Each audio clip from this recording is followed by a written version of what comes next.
Let's call the subcommittee to, actually before we start, however, I do want to recognize that we have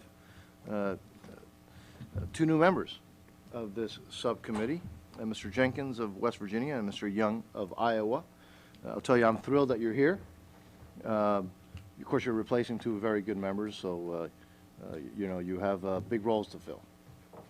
And thank you, gentlemen, and again, I look forward to working with you. And this is a committee, the subcommittee that, as we've said, is it's not a partisan subcommittee.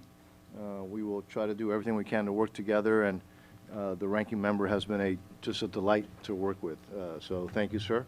With that, let me, again, this morning we're going to hear testimony on the fiscal year 2016 request and other oversight matters from three modal administrations. Let me again thank and welcome Mr. Price. Also, I want to thank the witnesses for being here. More importantly, Acting Administrator Sarah Feinberg from the Federal Railroad Administration, and thank you for meeting with me recently. Acting Administrator Timothy Butters from the Pipeline and Hazardous Materials Safety Administration. How are you, sir? And also Acting Administrator Scott Darling from the Federal Motor Carrier Safety Administration. How are you, sir? Good. Thank you for being here. We have received your written testimony, and obviously it will be entered into the record. I want to thank each and every one of you for accommodating this early start this morning, because we have a significant amount of ground to cover today, and we, as usual, have limited time. The ranking member and I are dispensing with opening statements, and we're going to move straight to questions. So we're going to begin with the 5-minute round of questions. I remind everybody here to please allow time for the witnesses to answer the questions within those 5 minutes, and we will hold you to the total of 5 minutes. With that, let me go straight into questions, and I'm going to start with the one which we've heard of from before, and to Mr. Feinberg. It's the issue with positive train control, which is not a new issue. Mrs. Feinberg, both of us know that a full positive train control system will not be implemented by December 31st of 2015, and that additional money is not going to allow us to finish it by December 31st, 2015, even if we had the funds that which frankly we probably don't, because there are obviously some very complicated technical issues. So, yet, however, the FRA has never formally requested a PTC change, and so if in fact we all recognize that we're not going to get there in time, why not recognize that reality and formally request a change to the PTC language? So thank you for having me, first of all, and thank you for the question. I believe that we have said several times, and I'm happy to say here again today, that we agree that the railroads will have incredible difficulty meeting the December 2015 deadline. What we've said previously in our report to Congress in 2012, and also in the Grow America Act, which we transmitted to Congress, was that we suggested a path forward where we basically be given some discretion on granting railroads provisional safety authority. So in reality, I think what that would look like railroads would come to us as long as they had made operations as safer than they had been. We would give them provisional authority to continue to function for some finite period of time, and then they would come back to us. I recognize that there is a significant debate on the Hill related to extending that deadline. What I think is really important is to not extend the deadline to a point where railroads then feel less pressure to implement PTC. It's incredibly complicated and costly, I understand that, but we don't want to end up in a place where we've got railroads waiting another 3 or 4 years. So wouldn't it make sense, though, however, then for something to come from you all as opposed to, because we all want to make sure that the system is as safe as possible. We recognize that that date is not doable. Mm-hmm. And so as opposed to waiting for the railroads to come up with a date, wouldn't it be helpful for you all to kind of lead in that area and to try to come up with some reasonable alternative that that is doable, that is achievable, and that would keep the pressure on without doing something that is absolutely, we all recognize is not doable? Well, we have another report due to the Congress later this summer. We are working hard to actually get that to the Congress sooner than the deadline, prior to the deadline. We can certainly consider that in that report. For now, I think our position would be that we would be comfortable granting that provisional authority, but happy to take a look at that in the report that we're submitting as well. Let me ask you also about the RISA authorizes DOT to assess penalties. Yes. Anywhere between $500 to $2,500 per violation, PTC violation. What are the requirements? What are your requirements or plans in terms of penalties, and how will you make those assessments? Well, we do have discretion there, and so I think it's a little bit early at this point to determine what kind of fines or enforcement actions we would take at this point that far in the future. Again, we will be discussing that in the report that we submit, but for now, I think it's important to determine when PTC can be implemented by these railroads. Is the industry aware of the potential for, the fines, and what have you told them, or what have they told you? What kind of communications are you having with, because there is a possibility that this could have some serious impact on whether it's the rail industry or commerce or a number of other areas. What sort of communication are you having with them? Are they aware of the potential impacts? They're certainly aware of the deadline, of the impacts, of the potential for fines or enforcement. We hear from them pretty consistently about that. I'd say it's one of the top topics that we hear from them about. And so I think the thing that they would like most would be certainty. And we are working very hard all the time to, as we work on this report, to make a final determination about where we land on a provisional authority. My time is almost over for this round, but again, let me kind of throw out the same thing that I threw out before, which is it wouldn't make sense for the industry's sake to recognize a potential hardship and also formally request changes to the PTC language. Understood, sir. So we will go back and look at timing and dates and come back to you. Great, thank you. Mr. Price. Thank you, Mr. Chairman. Let me also welcome all of our witnesses this morning. We're happy to have you here, and happy to proceed with some questions that, in the case of my first question, cut across the three jurisdictions that you represent. Each of your budgets has requested additional FTE to deal with oversight activities associated with the transport of crude. And of course, this transportation of domestically produced energy products has grown dramatically in recent years. With that growth, there's a need for heightened scrutiny of the safety risks involved in transporting these products. And your agencies all have an important role to play, whether it's providing safety oversight of the various carriers, adopting rules to reduce the risks, or providing training to emergency responders. So let me ask you two questions which each of you can address. This is, of course, a multimodal challenge. In addition to your individual requests, the fiscal 16 budget includes $5 million within the Office of the Secretary to assist with multimodal coordination.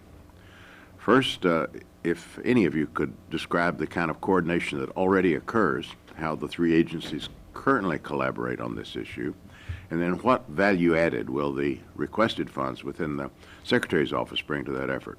Secondly, with regard to staffing, each of you has requested additional FTE for fiscal 16 for the Safe Transport of Energy Products program. What regions of the country have the highest needs? What areas of specialty are most critical? In other words, what's going to be the value added of those additional FTEs? I'm happy to start. So a lot of questions there. I'll try to move through really quickly so that my colleagues have a moment to jump in as well. First of all, in terms of the FTEs that we've asked for, those FTEs at FRA those full-time employees at FRA would be inspectors. So increasing inspections along crude routes. You asked about specific regions that need the most focus. Certainly the Midwest and the crude routes going from the middle of the country to the coasts need the most assistance. There is very good coordination between the modes now. FRA works incredibly closely with pipelines and hazardous materials, but also with FMCSA. As you know, this crude is moving by rail, it's moving by truck, it's moving by pipeline. We've been, there's been very close coordination. I think OST, the effort coming from the Office of the Secretary is to have an umbrella organization that can also make sure that the Chief Safety Officer and the team at OST is making sure that they're also able to track all that the modes are doing and assist in coordinating with best practices. I want to make sure my colleagues have a moment to jump in. Thank you. Thank you, Congressman, for the question. FMCSA, we are the regulator of the hazardous materials that are shipped by all modes. So we rely on our partners, FAA, FRA, FMCSA, and the Coast Guard to help enforce those safety regulations as these commodities are shipped. Our role is really to classify those hazardous materials by 9 DOT classes, ensure they're shipped in the right container, ensure that information is properly communicated to those throughout the transportation chain, including emergency responders. Consequence to ensure that information is provided in the event of emergency, and ensure that shippers and carriers understand their responsibilities in terms of hazardous materials transportation. We do work very closely with all our modal partners because they have the boots on the ground in terms of enforcement with regard to the carriers. Our primary focus with our inspections and enforcement is with the shippers to ensure that these materials are prepared and properly packaged before they're offered for transportation. With regard to the oversight that DOT would provide, we have had some increased challenges with regard to hazardous materials, most notably recently with the Ebola medical waste requiring a much more coordinated response, not only within the department, but also with other agencies within the government. And so one of the things that this function would carry out would be ensure that there is close coordination with all agencies that have a responsibility or role in that activity. Thank you, Mr. Price, for that question. FMCSA is responsible for overseeing large trucks as they travel along our nation's roadways. In FY16, we were asking for 11 FTEs for a cost of $1.6 million. Those FTEs would be used to oversee the vehicles that are working in the oil fields. Over the last year or so, we've coordinated really well with FMCSA and FRA. We've done multi-agency strike forces that have found to have vehicles that are working in the oil fields to be out of service because of brakes, because of tires, and we don't want those vehicles to actually be operating on the roadways. Going forward, we're going to have to wrap up. Yep. Okay. Okay. Yep. Yep.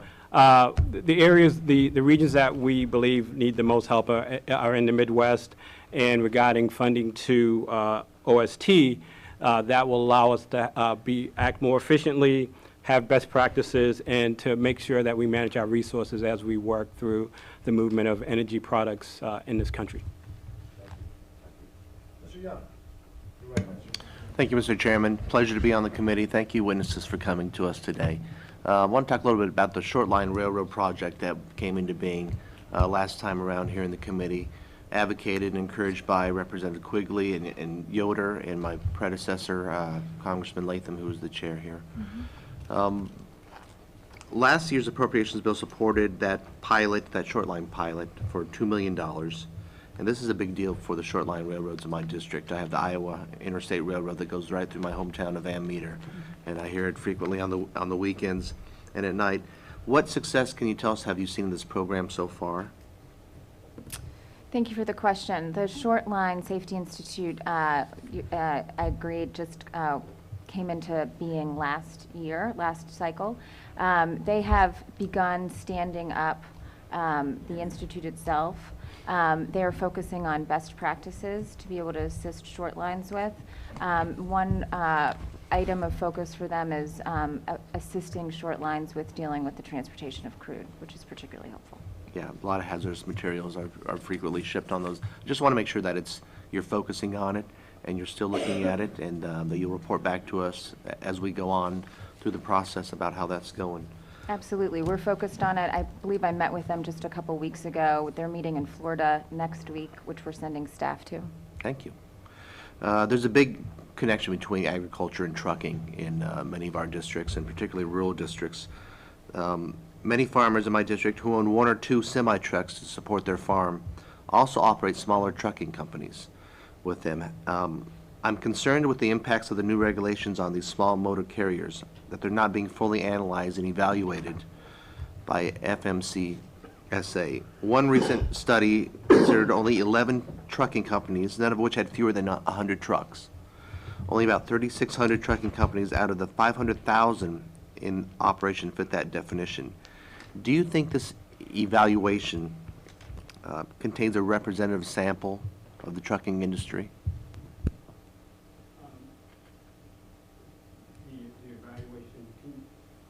Sorry.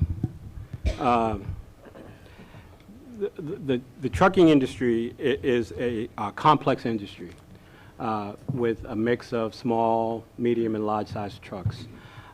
The smaller truck carriers are probably the largest sample of carriers in that 500,000 carrier universe. And how do you define that smaller carrier sample? That smaller Under carrier 10 trucks, sample. under 100 trucks? Or? No, it's the smaller carrier sample is 10 or less. Okay. And then 10 to about 100 is medium size, then 100 or more is large size trucks.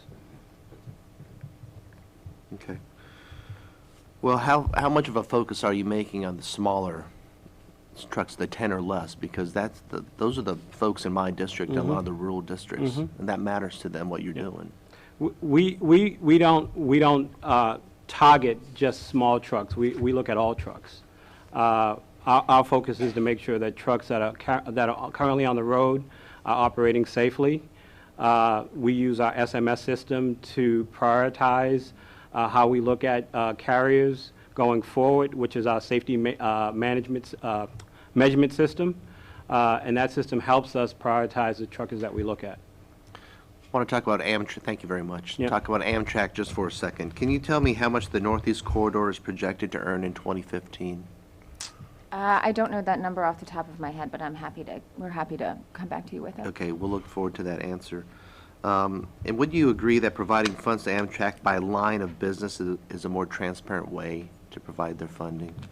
Well, we have made every effort to be as transparent as possible with Amtrak. So the breaking up of the budget into lines of businesses was an attempt to be as transparent as possible. And I think it's important for both the Hill, but also for the public to understand sort of how Amtrak works and what happens on the books.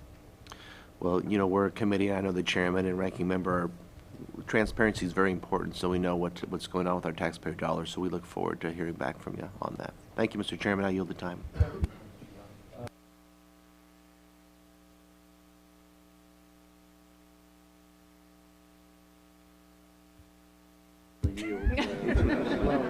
I just felt the vibes. It's what I live for.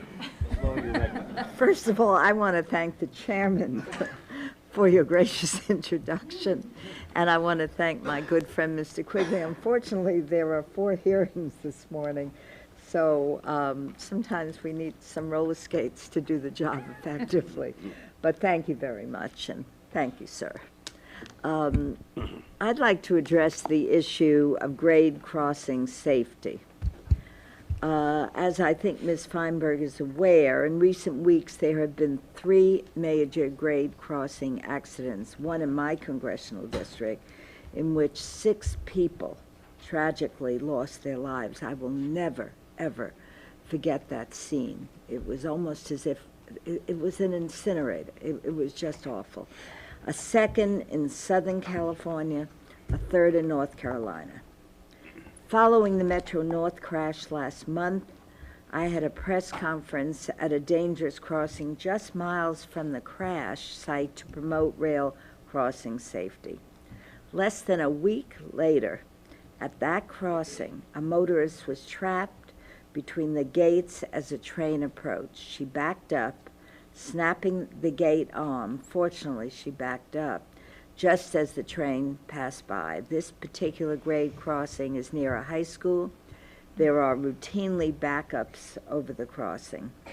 I know that we need to address the issue of grade crossing safety through a variety of measures. Importantly, FRA's budget requests funding for 24 additional safety staff to work with state and local officials to help reduce the number of grade crossing and trespassing facilities. You recently sent a letter to the major law enforcement groups to enlist their help. Can you tell me what has been the response to your letter? And secondly, you have a background, I know, in communications. Could you share with us your thoughts on whether a paid media campaign would help educate drivers and reinforce any efforts with law enforcement? Thank you so much for the question, and thank you for your focus on grade crossings. You and I have spoken about this several times at this point. A couple different questions there. One, you asked about how law enforcement has responded to my letter. So the letter to law enforcement was the first step in what we are viewing as an above the all across the board enhanced campaign on grade crossings. So the letter to law enforcement asking them to consider best practices, additional ticketing, spending more time at grade crossings was the first step. We received quite a positive response from them. I spoke with each individual on the phone. They were pleased to get the letter and would take a look at it. I don't think that we have done a full audit of the impact yet, but that is something that we should do going forward. You asked about communications and a public awareness campaign. I think that would be an excellent idea. There are two problems in terms of grade crossings. One is an effort to beat the train, which is obviously where the law enforcement angle comes into. But the second is clearly driver error that results from being unaware of where you are, being disoriented, being unfamiliar with the grade crossing, or traffic, as you mentioned, queuing up over a railroad crossing. Drivers should never find themselves stuck on the tracks or sitting on a grade crossing when they're in traffic. Best practice is to wait until you know you can get to the other side. But one thing that we're doing at FRA is working closely with the federal highways to make sure that they are speaking to state DOTs about making sure that the interactions between traffic lights and grade crossings are working as well. So you don't want people stuck at a light and then queuing up over a grade crossing. That makes sense. There are several groups out there, private groups, who are talking about media campaigns, just helping people understand that they have to be very careful, as you say, can't beat the train. Have you found those to be effective? We have. Operation Lifesaver is a wonderful group that we work closely with. They have a campaign which is See Tracks, Think Train, which is an excellent way for people to approach grade crossings, to automatically assume that there's a train coming. That has been effective, and we partner with them and look to do more with them. But I think a media campaign aimed at making sure that that's something that people are thinking about all the time when they're in their car and approaching a place where a grade crossing could be would be massively helpful.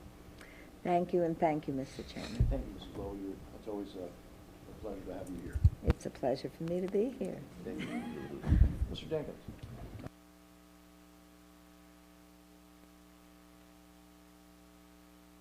Thank you, Mr. Chairman. It's an welcome the opportunity to serve on the committee, and thank you so much.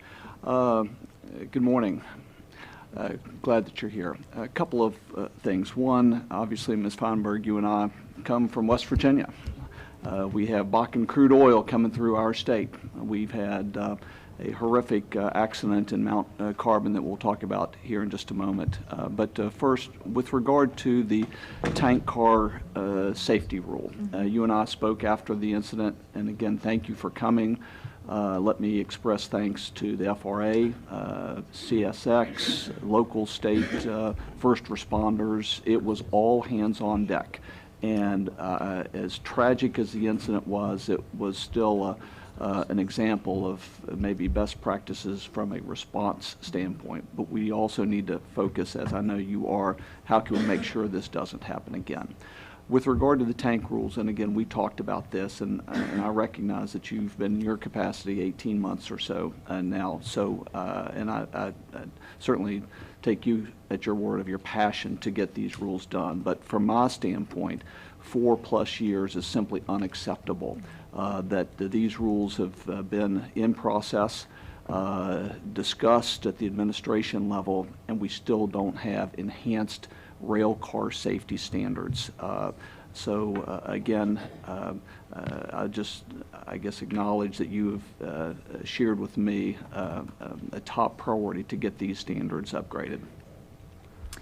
Thank you, Congressman Jenkins. It is absolutely the top priority of the FRA for that rule to be finalized and implemented.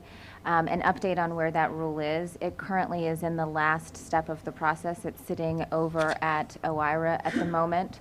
So the FRA, so it's actually technically a FMCSA rule that the FRA partnered with FMCSA on. It has been sent over to OIRA and is in that final process. You are right that it has taken a long time. I think we have been working in earnest on it for about 18 months. From the first day that I became Chief of Staff at the Department of Transportation, it was something we were talking about and working on. We had daily, frequently 2 or 3 times a day, meetings to make progress on the rule. As you know, there are many bars an agency has to reach in order to get a rule over to OIRA and get it finalized. So the process generally takes a long time, probably too long.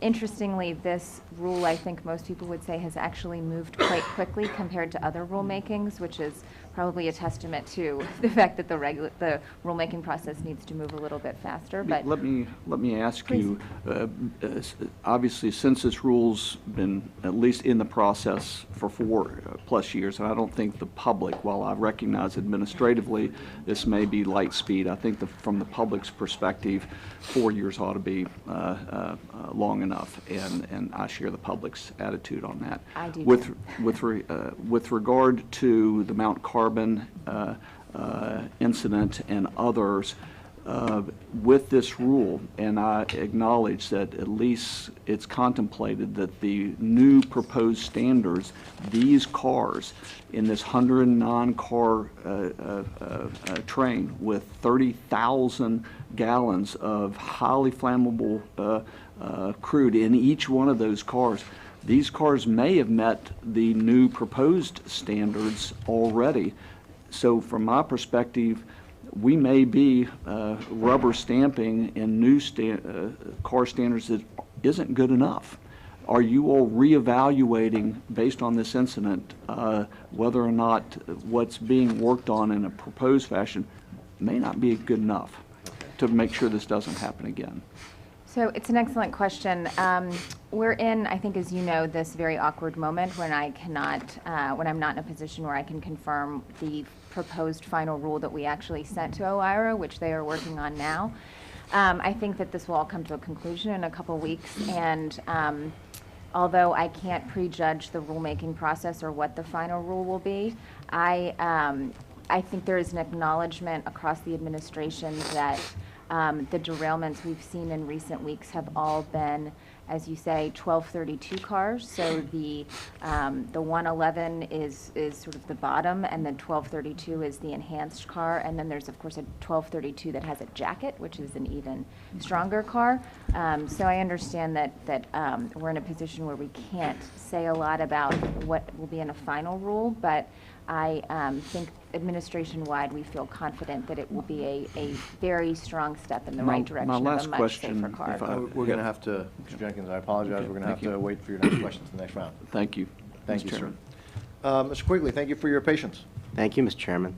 I serve with brilliant people because they're using all my questions, but I want to associate my remarks with Mr. Young's on Shortline and the work that was done last year. That's very important to my region and it's a very important niche in the industry. I certainly agree with Mr. Jenkins on the issues he's raised, the issues of freight car safety. But what's interesting to me, and I know that other issues about safety were brought up, like positive train control, this all makes sense. I think that something's lost here. You made mention of the fact that some of these recent accidents took place with the more modern cars, correct? Yes, that's right. So still a problem, and if somebody's in the way of a train, you're going to have derailments, whether you have PTC or any other technologies. So I guess the other question to raise on this, given the recent derailments in Illinois and West Virginia, should we start thinking about stabilization standards for the oil we're carrying? It's my understanding that this does take place in Texas. So apparently Texas is leading the country in something besides creating college football players. Does it make sense for us to start looking at this?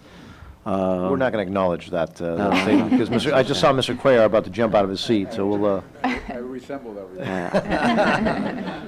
But apparently Texas stabilizes before transportation, and that, to me, seems to be the missing ingredient in these accidents that took place with even the most modern rail cars creating a significant danger. So I'll jump in on that question, and I'm sure my colleague, Administrator Butters, would like to jump in as well. So the way the FRA looks at this problem is that there is no silver bullet to solve this challenge, and that we need an all-of-the-above approach. So we have focused on the tank car, the way the train is operated, and we certainly believe that the safety of the product itself should be looked at carefully. The Department of Energy is undergoing research now to determine what, if anything, can be done to the product to actually improve the safety of the product and to have a safer product going into transport in the first place. Our position is we need more industries and more people focusing on this problem.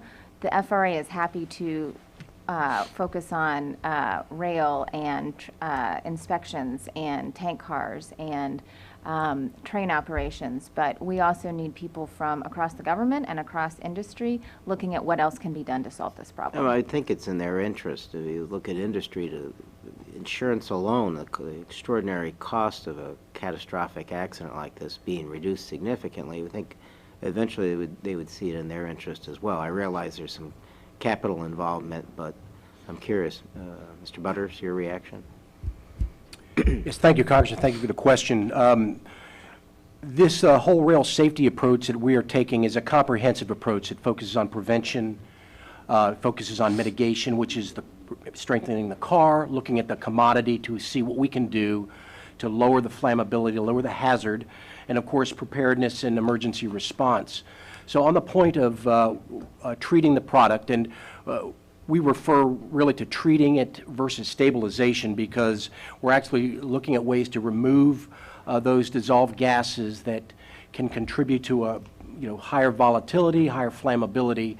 And we have, working with DOE now, as Administrator Feinberg indicated, to first off look at what is the current state of research in that arena, what additional research is needed to better understand the product in terms of what can be removed to lower the flammability, and what will that really mean in the event of an incident, and then finally actually do the research and do the analysis to determine what time frame on this? Well, we just finished the literature search was just announced, actually published yesterday by DOE.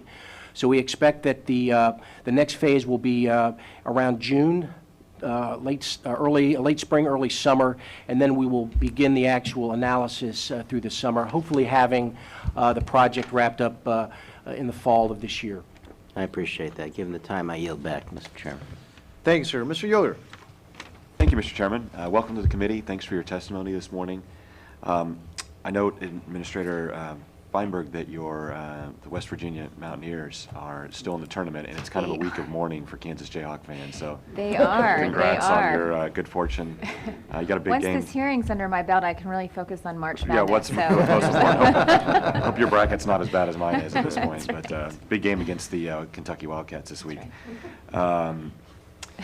Thank you for your leadership on the Shortline rail safety program that's been addressed by my colleagues, Representative Quigley and Young.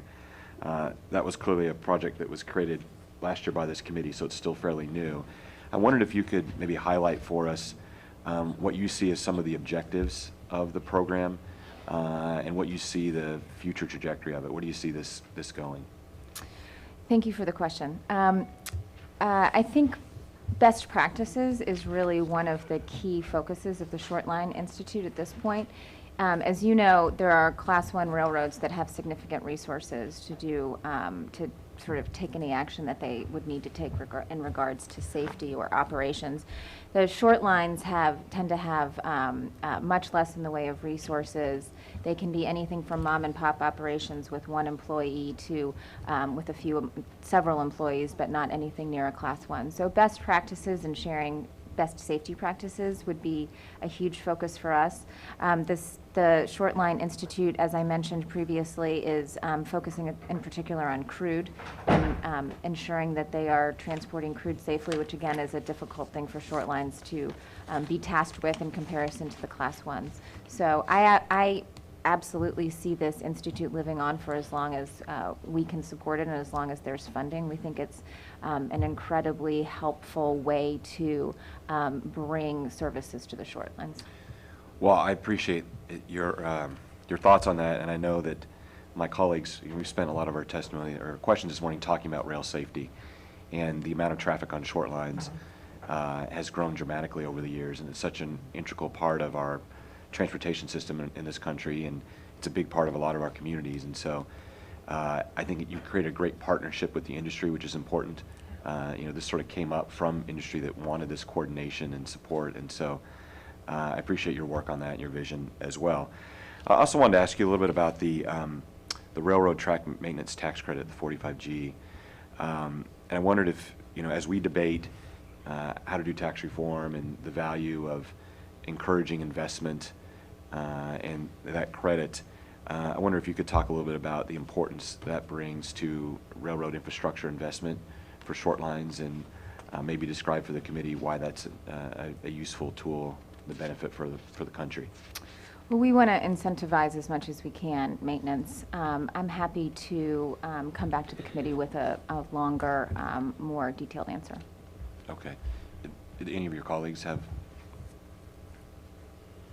On the rail infrastructure? Yeah, we use that tool to encourage investment. I didn't know if there was any thoughts on how if that's an important tool.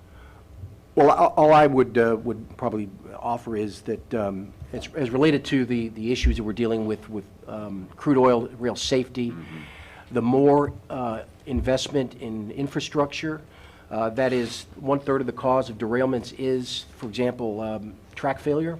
And so I believe that the more we are focusing on those areas, we can also reduce potential for train derailments, which not only will affect hazardous materials, but obviously any train that moves across those rails. Right. Any investment in infrastructure is good. Freight moves by rail, and it's important that we continue to move freight in this country safely. Great. As we debate our priorities in this committee in terms of funding and support of transportation, are there other issues we should be looking at? The safety initiative sort of came out of discussions in this committee last year. Are there initiatives in your budget that are new that the committee should be aware of, or are there things that are on the horizon that this committee should be considering for future prioritization? Very good question, Congressman. Obviously, we are currently focused on this because of the energy renaissance, the movement of crude oil. One of the things we anticipate will be our next challenge is natural gas, because one of the byproducts of these productions is natural gas, and quite a bit is being developed. Currently, some of it is being flared or burned off, which that will probably be coming to a halt, which means that product will need to be stored and transported.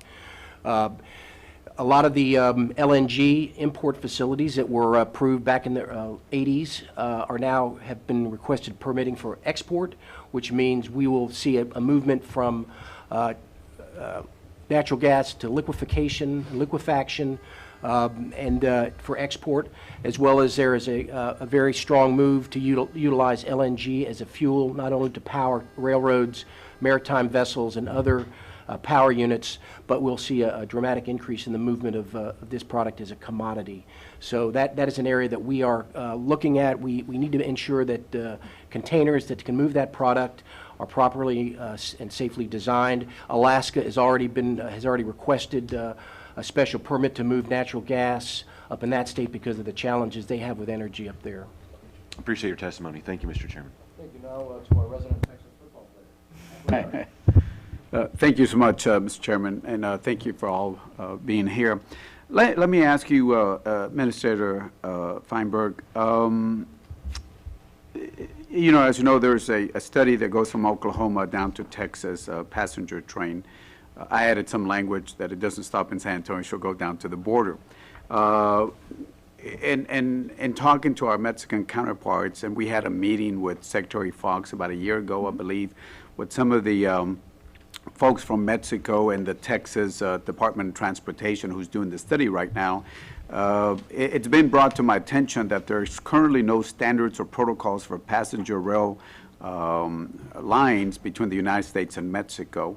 So the Department of Transportation, Texas, has asked if y'all could work with, with them and with, your Mexican counterparts to develop those standards in preparation of a passenger cargo line. We already have a lot of cargo that trains that come in from the U.S. and Mexico, but in particular the passenger, we are looking at working with y'all.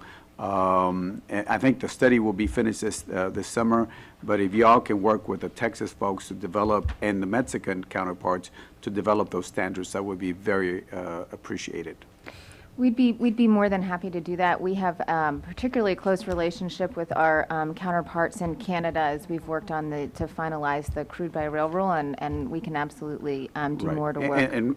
And you're right. You got the Canada. I'm not looking at the southern part. So exactly. No, my point is that we can absolutely do more to work closely with our Mexican counterparts. Absolutely. Okay. Thank you.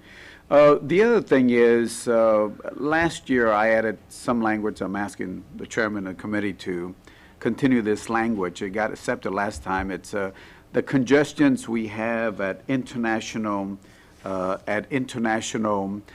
crossings, international rail crossings. In Laredo, we get a lot of thousands of rail cars a day, and sometimes, and we had a meeting, we had your Dallas folks there. They were very, very, very helpful. They did a good job, and I want to appreciate the work that they did.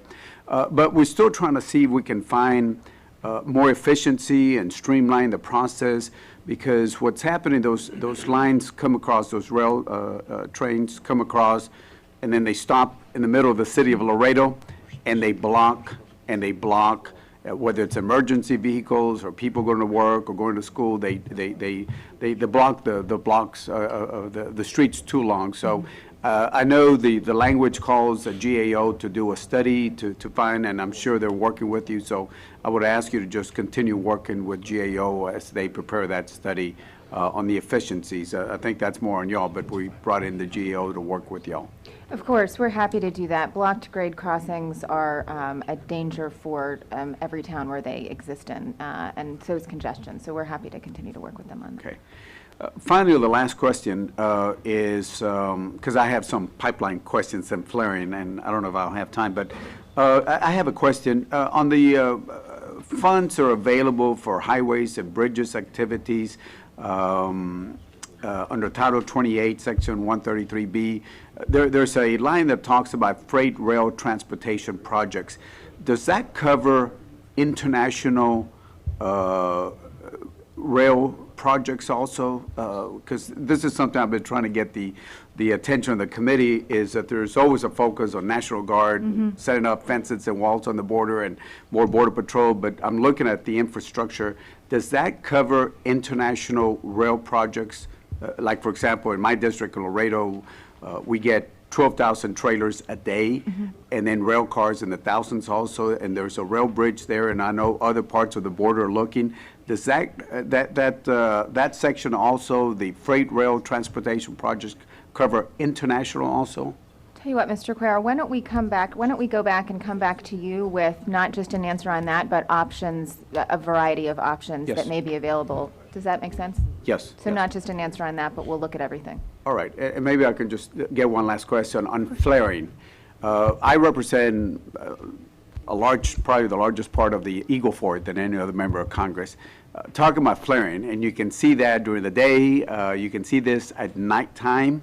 What are we doing to work on flaring? I mean, there's got to be a more efficient way to capture that, and I don't know what the technology is, I don't know what the costs are, but I see this flaring, I mean, every time I travel my district, and I think it's a waste, and I don't know how it affects the environment, but just, I wish we could capture that flaring. Well, that's a very good question. Part of the big challenge is there's an environmental impact on burning of natural gas in terms of its impact on the environment. So there's going to be a steady focus on eliminating that and prohibiting that from happening. So what that means is that gas has to be captured, has to be stored. I'm not a geologist, but with the new unconventional production, the ability to pump that gas back into the ground and store it is not an option. So that gas will Can we follow up on that? Because I know that, I don't know if any members, have you seen Google Map nighttime? If you look at it on the Eagle Ford, if you look at the Google Nights, you see this Milky Way. And if you're familiar with that area, there are no large cities there. And what it is, it's coming in from the Eagle Ford activities. Not only from flaring, but, you know, from the Christmas trees, you know, those rigs that we have there. But I would ask you to take a look at that. We'll follow up on that. Yeah, the issue is that the price of gas does not lend itself to moving it, so. We'll follow up. Thank you. Thank you, Mr. Cuellar, and we're scheduled to be on the floor at, later on today, so let's do another, on our next round. Well, actually, let me first recognize Mr. Joyce, and then I'm going to be a little bit more strict about limiting our time after that. Go ahead, Mr. Joyce. Thank you, Mr. Chairman, and I'd like my full 5 minutes if you wouldn't mind. You have your full 5 minutes. Thank you very much, sir. Of course, you just took 5 seconds, but it's all right. Welcome, all of you, today. Acting Administrator Darling, on July 1st of 2013, you enacted restart regulations restricting truck drivers' hours of service based on a study that indicated regulations would impact driver performance. Last December, Congress suspended the enforcement of these restart restrictions, pending a study of their true impact on safety, driver health, and the economy. I'm told the restart restrictions enforced between July and December of 2014 had a negative impact on motor carriers and drivers and caused economic damage due to additional costs being passed on to manufacturers and retailers. How are you ensuring that the data collection for this study is relevant, accurate, and fair so that the results of the representative are actual real-world impacts of the restart regulations? Thank you for that question. I want to start with the 2011 rule was a rule that was based in science and data, and we believe that was a good rule.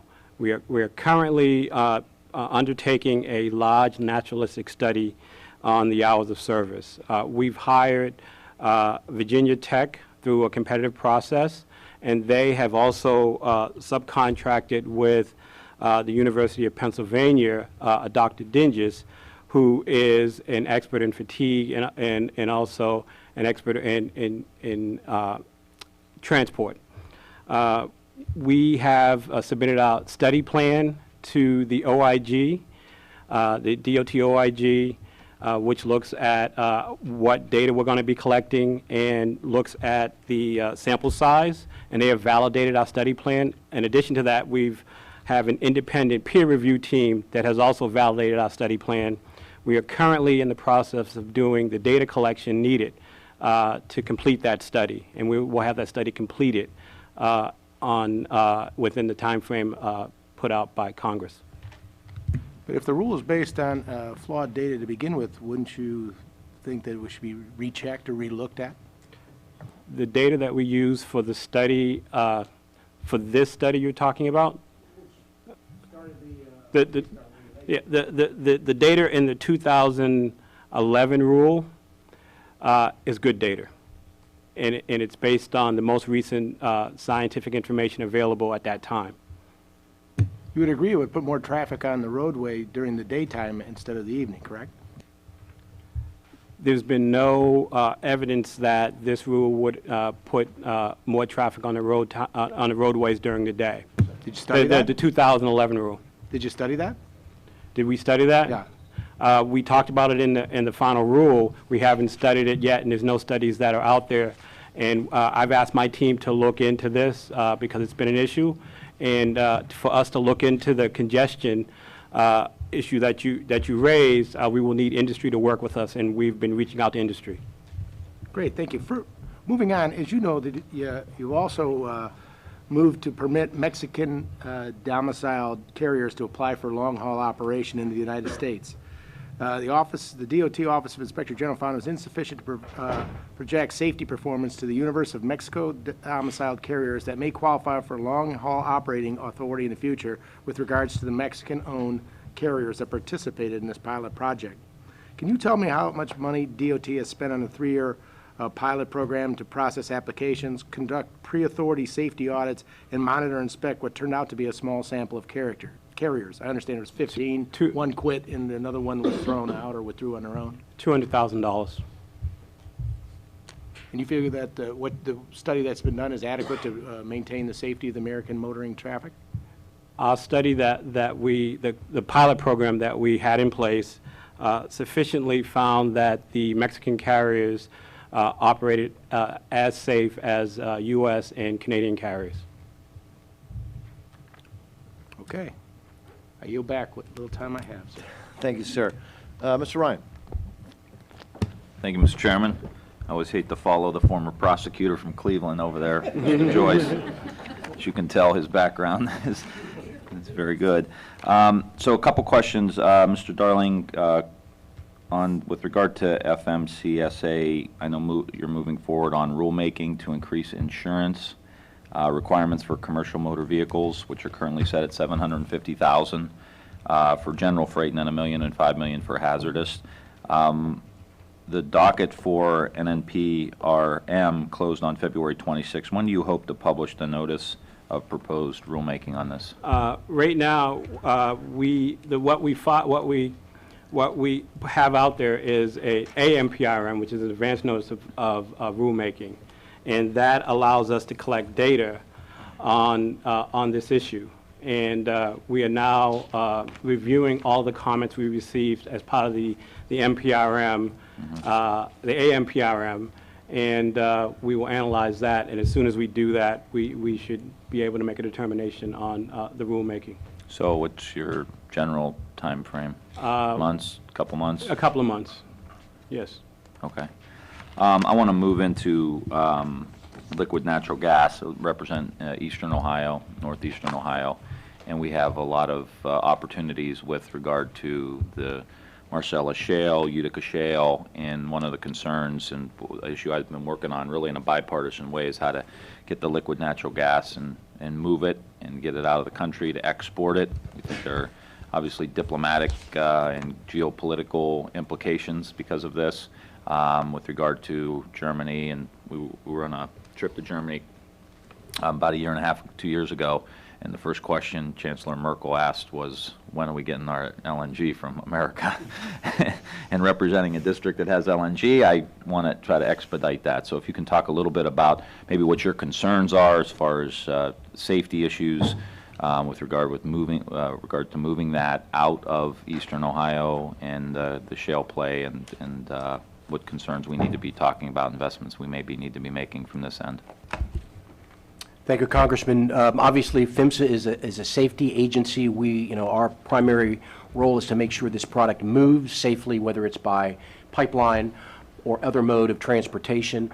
One of the challenges with the shale plays is there is some limited pipeline capacity to move the product to its ultimate destination, whether it be if it's crude oil to a refinery, if it's natural gas to a facility that either distributes that to customers or exporting. So we are looking at to ensure that if pipeline capacity is not available, that other modes that would move this product is done in a safe way. And obviously rail is a predominantly chosen mode because of the amount that can be moved. We anticipate that there's going to be an increased need for movement of this product by rail, so we are one of our priorities is to ensure that we're ready. Obviously, price of gas drives a lot of this, but again, as a safety agency, our goal is to be ready. One of the challenges with the rapid development of this production is these gathering systems that exist in Ohio and in the Marcellus play in Pennsylvania, is that they're generally unregulated. That we don't have any regulatory authority over a lot of production and gathering facilities, and some of these pipelines are pretty significant. The pressures, the compressor stations, the length of pipe, and their location, they're moving through some populated areas, which has a concern. So we are seeking some additional authority to make sure that those are done safely, or encouraging the states to pick up that responsibility. Is that mostly state now, or is it? It depends. For the most part, those gathering and production facilities are not really regulated by any agency. Pennsylvania's picking up some responsibility there, and some states are looking hard at it, but there is no federal oversight right now. Ms. Feinberg, do you want to comment on it? Sure, Feinberg? yeah, in terms of rail, I think 3 different companies have approached FRA at this point about being interested in moving liquefied natural gas. We're in the very early stages of conversations, and obviously what will drive all of our decision-making will be safety, but we're working on it. No, I appreciate that. So any quick recommendations from our end? So maybe some authority for being able to regulate some of those facilities. And then is there anything else that would be on your wish list that we need to consider as we're drawing up the appropriations for this year? In 2 seconds or less. Well, obviously, research and development to make sure that we've got resources to ensure we're looking at all the options available to us. Okay. Thank you, Mr. Chairman. Thank you. Mr. Culberson. Any questions for the record? Thank you very much. All right, thank you, Mr. Culberson. For our next round, Mr. Price and I were speaking, we're going to have to, since we all have to be on the floor relatively soon, I think we'll try to limit it to maybe four-minute rounds, and we'll see how that goes. Let me start with that. Let me go back to FRA's hiring staffing issues. I know that FRA finalized a strategic human capital plan on September 25th, and it obviously deals with strategies to recruit, retain, and do you know if you've started seeing any progress yet from that review? We have. Thank you for the question. We have. As you probably know, we have a couple challenges that face us in terms of staffing up, particularly on inspectors, the way we would like. One is retirements, 2 is competition with the industry, and 3 is we have a lot of incredibly experienced inspectors that when a job comes open, they may want to move from one region to another to get closer to home, closer to family, which is wonderful, and we want to keep them as part of the FRA family. But of course, as soon as they move from one region to the other, that opens up where they were. So that has been a constant challenge for us. We have done a couple things to impact this. One is we've finalized the strategic human capital plan. 2, I have implemented a system where I now get a weekly report on how we're doing in terms of hiring and where we are in the pipeline with all of those hirings. We believe that we're on track to meet our goal this year, and have been working closely with your committee to keep them posted. Good, I appreciate that, and obviously it's always been a challenge. I know that the FRA has 103 vacant positions, 40 of which are safety inspectors, and yet there's a request for 90 additional safety positions, and so we want to continue to work with you to make sure that we get that number right, that we don't just throw numbers that are not obtainable. Understood, thank you. I believe we have 72 in the pipeline right now. Sure, great. Mr. Butters, this is something that we talked a little bit about, but the final draft of the new tank rule, a new tank car rule it's been an OMB for now more than a month, and any ideas to what the issues are, any specific concerns that you're aware of associated with this rule, and any idea when we'll see it? Thank you, Mr. Chairman. The rule was sent over to OMB on the 5th of February. Under the procedure, they have 90 days to process and look at this rule. It's a complicated rule, a lot of moving parts, and one of the challenges is in trying to ensure that the cost-benefit numbers are aligning. And so as part of that process, they pose questions to us to clarify some of the provisions of the rule, and so that is taking time. But we want to make sure, I think we're all committed to getting this rule out. Secretary Fox is his top priority. Obviously, it's our top priority, but we want to make sure it's right. And so because of the nature of that regulation, proposed regulation, it's... All right, and just in less than a minute to Mr. Darling, Mr. Joyce brought up the issue of the hour of service restart provisions. One of the concerns in an area like mine is whether it will drive more trucks into the highways at rush hour. Is that one of the issues that will be looked at about what potential effect would have on that? And also, you know, the cost benefit of those. And I just want to make sure that that's part of what you guys are looking at. Again, In 30 seconds. Yep, the study that we're currently undertaking, the naturalistic study is not going to look at congestion. I've asked my staff to work with industry to do some research on the congestion question. Which is a huge issue, in particular. It's a huge issue, in particular in urban areas. And the study that we're currently undertaking is looking at fatigue. All right. So I've asked my staff to look into that. All right. Thank you. Mr. Price.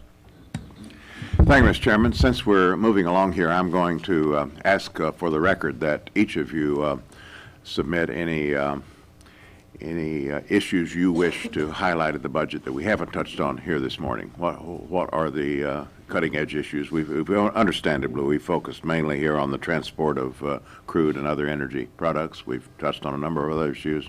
If there are other highlights of your budget request, we'd like to have you furnish that for the record, just so we see exactly what you're focusing on and what the budget implications are. I'm going to move Ms. Feinberg to a question about Amtrak that I hope you can respond to. You have requested dramatic increases for passenger rail programs. You propose that they be funded through mandatory funding out of a new transportation trust fund. Apart from that method of funding, let me talk about the level of funding. The request for current passenger rail service, Amtrak, is $2.45 billion. You also break down the funding for Amtrak by the line of business: the Northeast Corridor, the state corridors, long-distance routes, national assets, and Americans with Disability Act improvements at stations, all of which, of course, are important lines of business.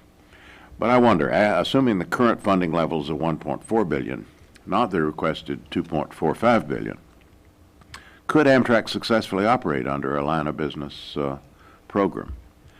What segments of the operations would likely be particularly strained if the budget comes in closer to the current level than to the requested level? What kind of level of funding does it take, in other words, for this line of business approach to work?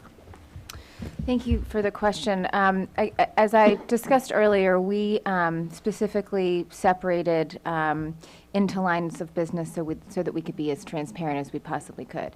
That said, particularly at a lower level of funding, it's important for Amtrak to still have the discretion to be able to move, like any company would, money from one account to another. So in other words, I think we've been really transparent about the fact that the Northeast Corridor is the driver of profits at Amtrak and of revenue at Amtrak, but of course they do need the discretion to be able to move it to long distance lines of business. Would probably be the line of business that I would be most concerned about. So that discretion becomes especially important with limited funding. Yes, sir. Yes. All right. Let me quickly put another question on the table, and we may have to take most of this for the record, but it's important, and I want to register it. Your budget, in addition to Amtrak funding, requests an additional $2.3 billion for rail service improvement program, with $1.35 billion to develop high-performing rail corridors. I'm going to ask you, since the lights are on now, I thank you for that commitment, but I do want to submit a question for you to answer for the record, because in a state like mine, where we're grateful for that Recovery Act funding that's let us get those rail speeds up between Raleigh and Charlotte, we're still looking at Raleigh to Washington and that Raleigh to Richmond corridor, and we don't know where that money's going to come from, and we need to know what is in prospect and what kind of leverage you see with federal funding bringing forth support from other sources. Let me ask you to respond to the record for that. We absolutely will. Okay. I can say something very briefly if that's All right. helpful. Sure. Secretary Fox, one of Secretary Fox's absolute top priorities is that southeast corridor. North Carolina, your state, has been an exemplary partner to DOT and to FRA in terms of high-performing rail. I know that our team feels like they have been working along just as they should, and I would suggest both Tiger and RIF going forward. We would, of course, love additional funding. We would love to be able to put more funding into North Carolina. We'll give you a longer answer on the record, but both of those accounts are a possibility, too. Thank you, Mr. Chairman. You know, with new technologies come new opportunities and a new way of doing things. And it seems like from local to federal agencies, people are starting to use drones to start enhancing their missions. And this is not a gotcha question in any kind of way, but you know, you can use them for safety, data collection, forecasting, investigations, enforcement. There's so many reasons. And I wonder if you have the ability, or do you use drones in your administrations at all for any particular mission? Has it enhanced that mission? How long you been doing it? Is it working? How did it come about? I can respond. We did several years ago, Congressman, it's a very good question, look at drone technology to help increase pipeline inspections, safety inspections. We believe that does present a real opportunity to improve our ability to oversee the 2.5 million miles of hazardous gas and liquid pipelines that run across this country. In fact, this morning I heard that Virginia Tech is actually doing some testing with energy pipelines to determine how those drones could be used. So we believe it's a technology that shows real promise. It's really the sensors that can be mounted on those drones that can really pick up some of those potential problems on the pipeline system. We've actively been working with railroads as well to use drones for inspections, track inspections. Okay. We have not. Okay. Just curious. Thank you very much. Thank you, sir. Mr. Thank you, Mr. Chairman. Back to the natural gas. One of the issues is trying to drive up demand. So trying to get the fueling stations, the fleets, I think, you know, part of it's tax credits and incentives for consumer demand, trucking industry, so on and so forth. Is there anything that you have, any programs to help facilitate through some existing programs that you may have incentives for the fueling stations with the fleet or personnel use, or anything we can do from this end to help stimulate that demand? Well, from FMCSA's perspective, we are engaged in developing, obviously around safety, smaller liquefaction capability to allow the availability of that fuel for, again, fueling vehicles as we see that technology or that utilization of that energy as a source for fuel for power units. Obviously, safety is the driving factor in our role, but we recognize that's clearly an evolving arena, and we want to make sure that we're ahead of it safety-wise.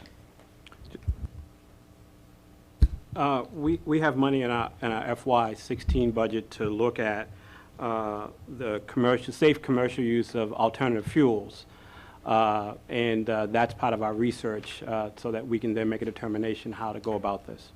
And what did you ask for in that account? We asked for a total of $9.7 million for all of our research. We haven't broken out the actual number for this research. Just in the last minute or so, just an opinion on the opportunity for liquid natural gas for the fueling stations and all the rest. Seems like from our vantage point, obviously, I'm biased because it's going to benefit our community. But what's your opinion on expediting the natural gas piece? I will ask my staff to do that, and we can work with your staff to figure out ways of going about the expediting the use of liquefied natural gas. Thank you, Mr. Chairman. A minute to spare. For the record, I share your bias on that one. So. Excellent. Right. Mr. Jack. Thank you, Mr. Chairman. Ms. Feinberg, you were already asked a little bit about the STEP, the Safe Transport of Energy Products Initiative. And I don't expect you to be able to see it, but the FRA's budget proposal has a map of proposed routes for the hazardous crude oil transportation, and you are seeking in your budget funding for enhanced inspectors and focus on safety on certain routes. What concerns me is I'll look at the list of the 4 routes that these enhanced safety efforts for managers that you are seeking funding for. None of these 4 routes have the route we're familiar with and the route we've had 2 horrific incidents in. Was this budget proposed prior to Mount Carbon, and are you, I'm hoping, would suggest at least an addition or a modification so that the route that impacts our neck of the woods, which isn't on your list currently, might be so? Can you give me an update? Not only was it written prior to Mount Carbon, but prior to my arrival at the FRA as well. I did not realize that we specified which particular routes and could have missed some, so I want to make sure that the map isn't inaccurate. I want to make sure that we have provided the exact list that we meant to, because I certainly, being very familiar with the crude that's moving through West Virginia and having spent 6 days there with the most recent derailment, as you know, it's obviously a route that's getting a lot of crude, and we should take a look at it. I appreciate the opportunity for you all to reevaluate your budget request, because I want to make sure, as an advocate for safe rail traffic, that we're investing in those areas that tragically have already demonstrated we've got areas of concern. And to be clear, we have asked for additional inspectors, and also we are looking at technology that can be used on those routes as well. Our ATIP technology, which runs along the track and inspects it. Last question, Amtrak funding, Cardinal, under your budget request. I'm a staunch advocate, and appoint me as a new member of the Transportation Committee. Are we in good shape on the Cardinal for Amtrak and the funding associated with that and the mechanisms with the and you can do this offline if you like, but I just want to make sure we are appropriately funding that important rail transportation service. Understood. That entire line of business is really important. We can absolutely come back to you and sit down with your staff if that's helpful, and walk you through how we're looking at it. Great. And how we're working with Amtrak on it as well. Great. Thank you very much. Thank you, Mr. Chairman. Thank you, sir. Mr. Joyce. Mr. Chairman, again, Acting Administrator Darling, I understand you recently launched a smartphone app?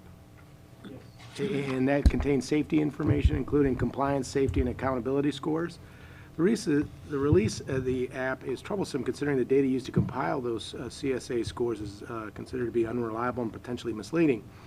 The relationship between scores and crash risk is impacted by a number of flaws. Do you agree with the recent GAO testimony saying that the improvements to data-driven oversight could better target high-risk carriers?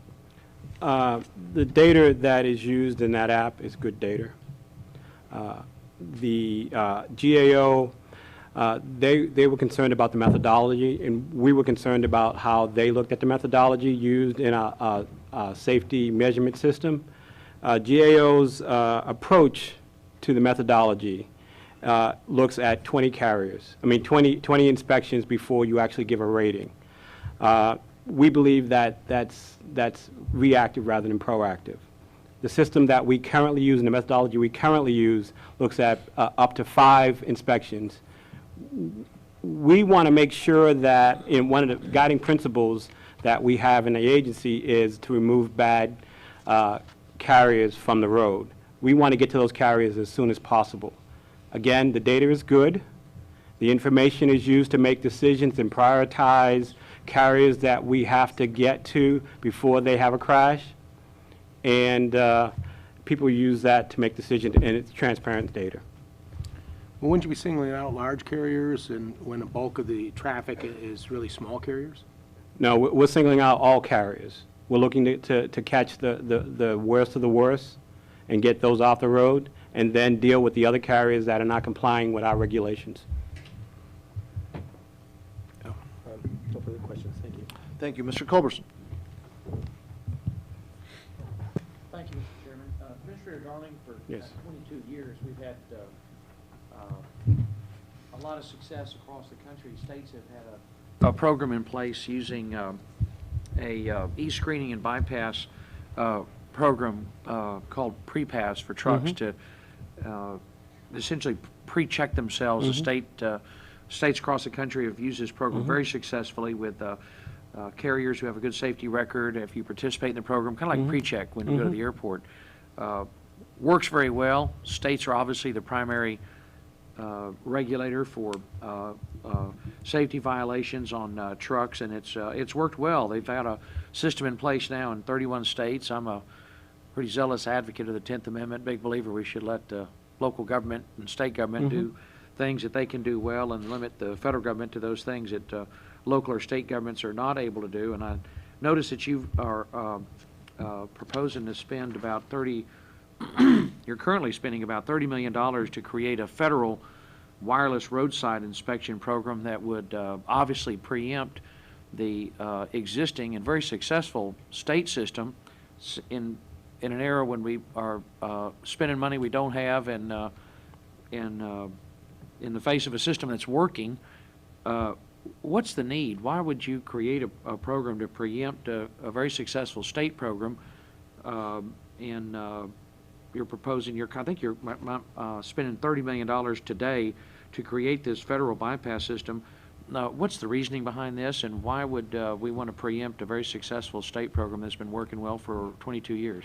The pre-pass program works really well, and I thank you for the question.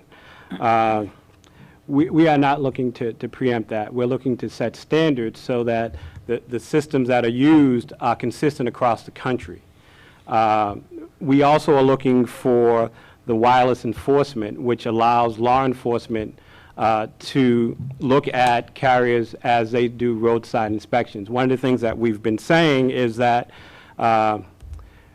we have a three-legged stool at enforcement, or not enforcement, but how we look at carriers. We have traffic enforcement with inspection, which allows us to stop a carrier and determine if the carrier, one, has either had lane deviations or been speeding.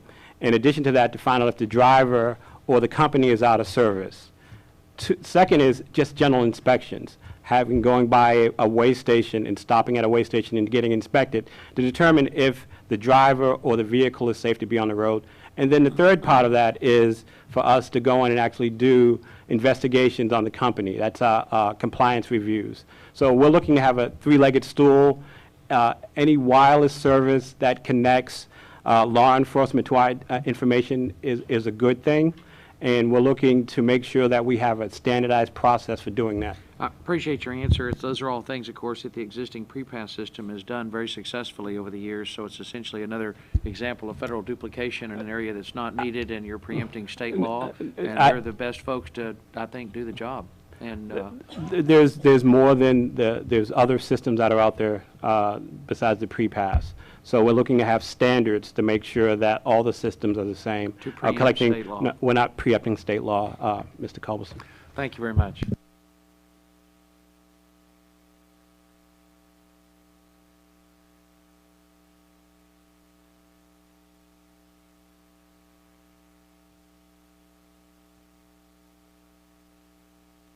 And Feinberg for being here today, for your answers. I would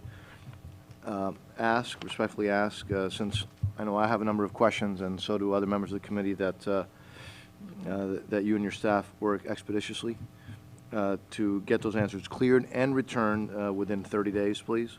Obviously, those answers will help us craft the funding recommendations for FY16. Mr. Price, anything that you'd like to add? No, just echo your thanks to the witnesses this morning. We look forward to working with them in these next weeks as we draft the bill. Absolutely. Again, thank you all very much. Thank the members, and with that, we will adjourn the subcommittee. Thank you.